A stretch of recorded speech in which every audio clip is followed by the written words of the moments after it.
All right, Samori Benjamin here at Yankee Stadium before the Yankees and Diamondbacks play the final game of this three-game series. Here with Arizona Diamondbacks outfielder Alek Thomas. Alek, man, nice meeting you, and thanks for joining me. For sure, yeah. Thanks for having me. Yeah, so Alek, you I know are from Chicago. So, and your father worked for the White Sox, right? He was a strength and conditioning coach. But how was it for you just growing up in Chicago, a sports fan? It was cool. My dad, strength coach for the White Sox for 20 plus years, and being able to, kind of grow up there in my later teens, was really fun. And being able to go to the White Sox clubhouse, hang out with some of the players and stuff like that was really cool. But just being around him was awesome. But watching the Bulls play, watching the White Sox play, and growing up just throughout Chicago sports was pretty cool. Yeah, so I'm sure you're probably a Derrick Rose fan, right? A Derrick Rose fan? Yeah, for sure. Yep. Yeah, like I know that was like right around your wheelhouse as a kid. Mm-hmm. Yeah, so now, you talked about growing up basically in the White Sox clubhouse. What are some of your best memories and like some of your favorite players you remember being around? The best memories was definitely just being with my dad and hanging out with him. And I grew up, the other half of my life was in North Carolina, and that's where he's from. So I was raised there, but just being able to be around him in Chicago and hang out with him at the field was awesome. And just because I didn't get that much time with him as growing up. But I would say, Jim Thome, Frank Thomas, Jermaine Dye, Scott Pisegnet, guys like that, Paul Konerko. And then whenever I got older, it was some of the younger crew, which was Adam Engel, Todd Frazier, just a lot of guys, Adam Eaton. Like, I can name off a whole bunch of dudes, but just being around those guys and getting to learn from them, and also Juan Pierre too is a cool guy as well. But just all those guys was really cool. Awesome. So you were in North Carolina first. So before you got to Chicago, were you a fan of like any teams before you even got to Chicago? I was a Panthers fan. I was a Cam Newton fan for sure. I didn't know too much about the Hornets or the Bobcats. Didn't go to too many games because we live kind of far from that area. As far as other like baseball, like I was just always a White Sox fan. So definitely just a big Cam Newton fan at the time. And so you played football in Carolina growing up? Yeah. So what was it like for you? Yeah, man, just I know down south, Carolina, really football passion down south. So how was it playing football and baseball in Carolina? It was fun. I had a lot of fun playing football and baseball there. I also played basketball too. I think basketball was a lot more competitive in North Carolina. North Carolina and Chicago, same type of vibe, same type of athletes that come out of there. So I feel like that was more challenging, just the basketball aspect of it. But as far as football, I think North Carolina doesn't really compare as much to the Midwest. That was different. And baseball, kind of same deal. Like the baseball in North Carolina wasn't as good as it is in the Midwest as well. Right. Okay. So now, do you think that you were as good at the other two sports as you were in baseball? I would say in football, I definitely was pretty good. Basketball, I felt like if you would catch me on a good day, I was pretty good. But for the other games, I was kind of like I wasn't confident in basketball as I was in baseball and in football. And whenever I had that confidence in basketball, I was able to really bring that out and shoot more and believe in myself a little bit more. Got you. Okay, so now Chicago was that was high school? Yeah, high school and 7th and 8th grade. Okay, so did you see a difference in baseball, and just from Carolina to Chicago, and then how was it playing high school baseball in Chicago? Yeah, I think there was a difference between North Carolina and Chicago. I went back a little bit in whenever I had the chance to, and just watching the teams that were playing and the talent, I was like, yeah, this doesn't really compare to what I was facing in Chicago. So, yeah, there's definitely a big contrast there with honestly almost all the sports except for basketball. So. Yes. Okay. Now, just the high school level. I know you had a really good high school experience in Chicago playing baseball, and you were drafted in the second round. So you were doing your thing. What was it like for you when you were drafted? But before that, I know you got a chance to play in the under 18 World Cup, that was 2017, I think. Yeah. So that had to be a great experience. That was in Canada. So what was that experience like? The Team USA was really cool, really fun, had a good time, and it was an honor to make that team and play for your country. So that was probably one of the biggest things that I've done at the time. Yeah, I had a really good time, and that really helped me play in some big moments, and also feel that pressure of being somewhere else and playing away from home and playing in a different country. So that was cool. In 2014, I know that there was an all-black baseball Little League team that made it to the Little League World Series. Remember them? Yeah.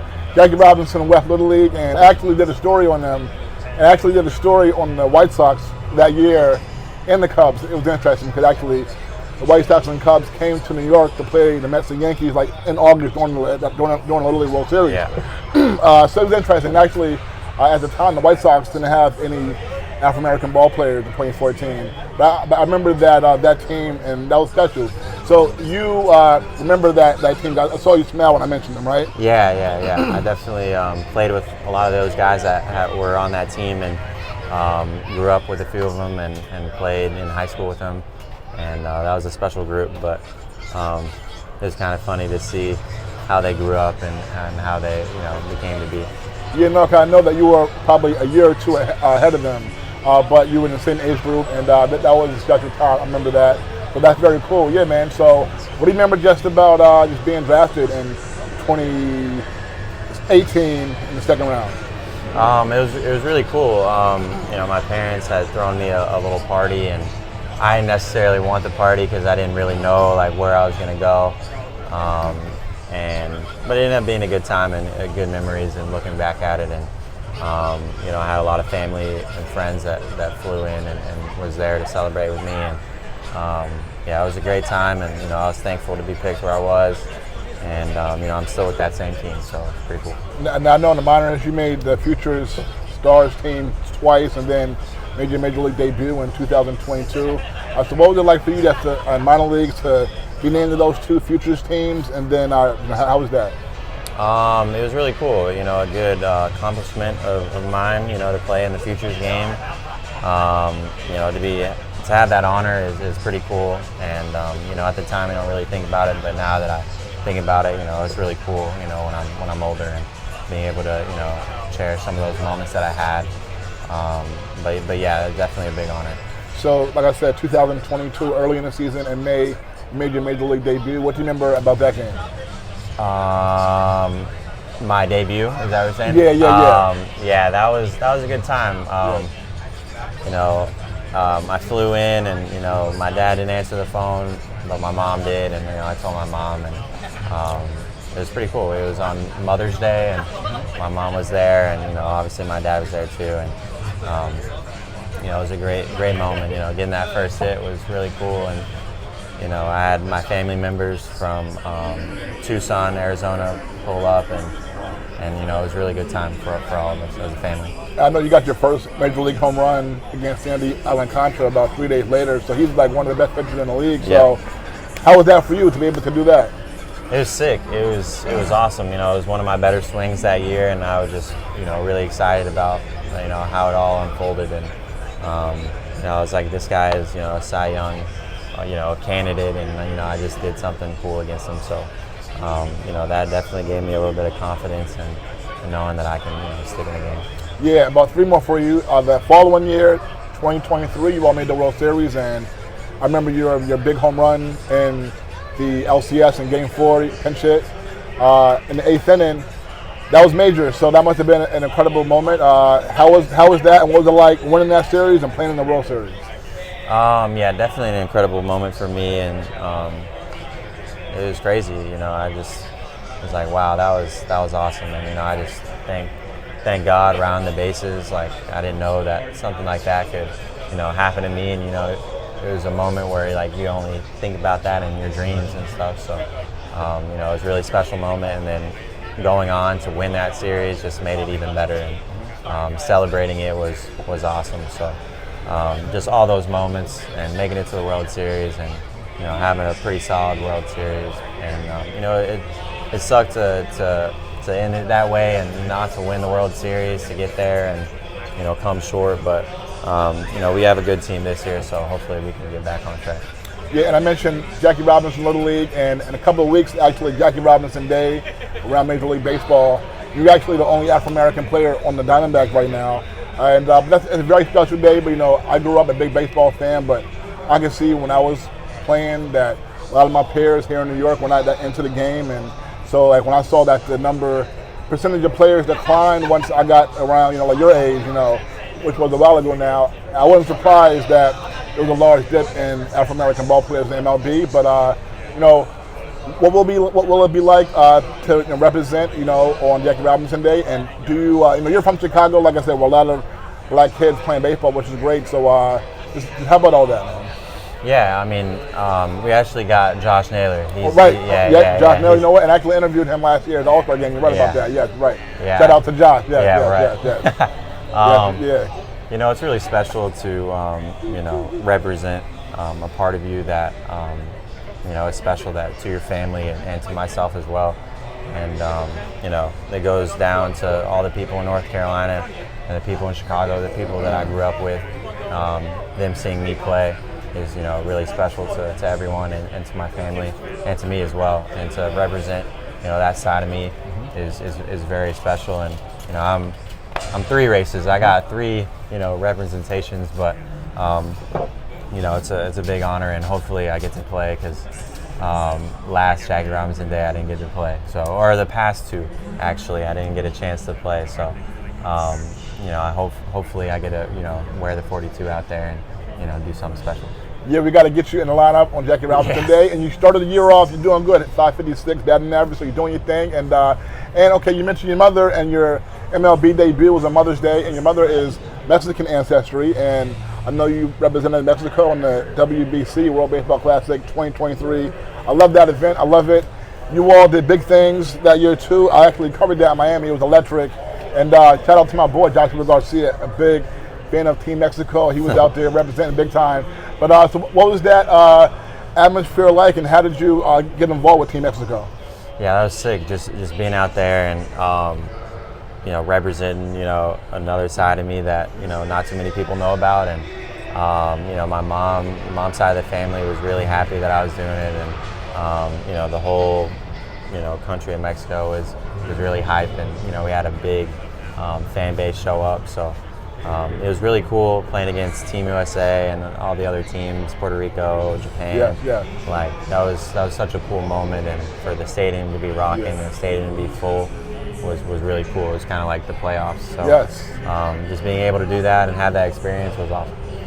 Now, you played Puerto Rico on a Friday night, right? And beat them. Something like that, yeah. You beat Puerto Rico in the quarterfinals, right? I remember that game. There were a lot of sad Puerto Rican fans that night because they were deep in there, and I remember you guys getting that one that was big. Okay, last one for you, my man. Yankee Stadium, what's it like playing here in the Bronx? I think you played here before your World Series trip 2 years ago, but what's it like playing in Yankee Stadium? It's really cool, man. Just there's history here. I know this isn't this is a newer stadium, but just being able to play here and in a big city like New York, and all the memories that are here, like it's really cool. It's really sick, and I'm honored to be here. And every stadium has its perks and differences, but something about New York is different. And I would say it's the food. It's got to be the food. But the stadium, they get hyped for their players, and it's really cool to see. Thank you so much, folks. Again, 4th year Arizona Diamondbacks outfielder Alek Thomas. Alek, man, thank you so much for doing this. I appreciate you. Yeah, I appreciate it, Don. Yeah, thank you. All right, folks, we're back.